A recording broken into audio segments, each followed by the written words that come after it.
নমস্কাৰ মৰমৰ ছাত্ৰ-ছাত্ৰীসকল। আজি আমি আলোচনা কৰিম তৃতীয় শ্ৰেণীৰ পৰিৱেশ।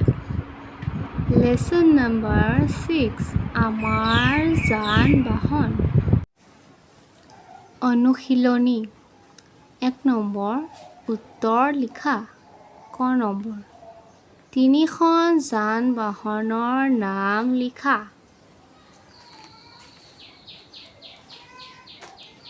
ক নম্বৰৰ উত্তৰ 3খন যান-বাহনৰ নাম হ'ল অটো ৰিক্সা, মটৰ গাড়ী, স্কুল বাছ।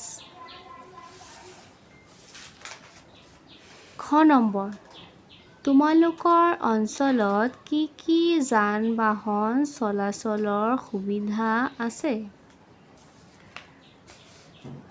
খ নম্বৰৰ উত্তৰ ই-ৰিক্সা, স্কুটি, বাইক। ঘ নম্বৰ প্ৰাণীয়ে টনা দুবিধ যান-বাহনৰ নাম লিখা। ঘ নম্বৰৰ উত্তৰ প্ৰাণীয়ে টনা দুবিধ যান-বাহনৰ নাম হ'ল গৰু গাড়ী আৰু ঘোঁৰা গাড়ী। ঘ নম্বৰ হাট বজাৰলৈ বস্তু অনা-নিয়া কৰিবৰ বাবে ব্যৱহাৰ কৰা 3বিধ যান-বাহনৰ নাম লিখা।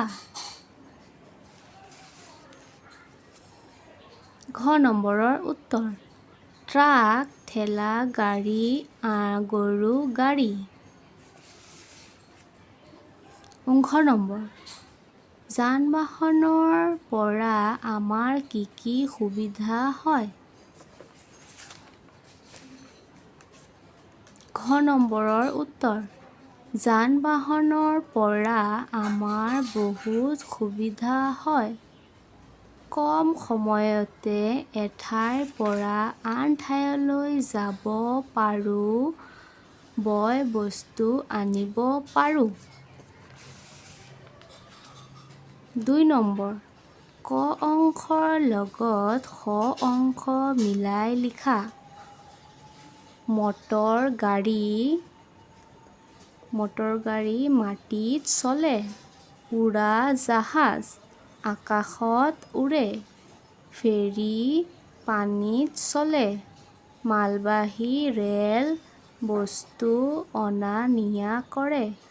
অগ্নিনিৰ্বাপক গাড়ী জুই নুমুৱাত সহায় কৰে।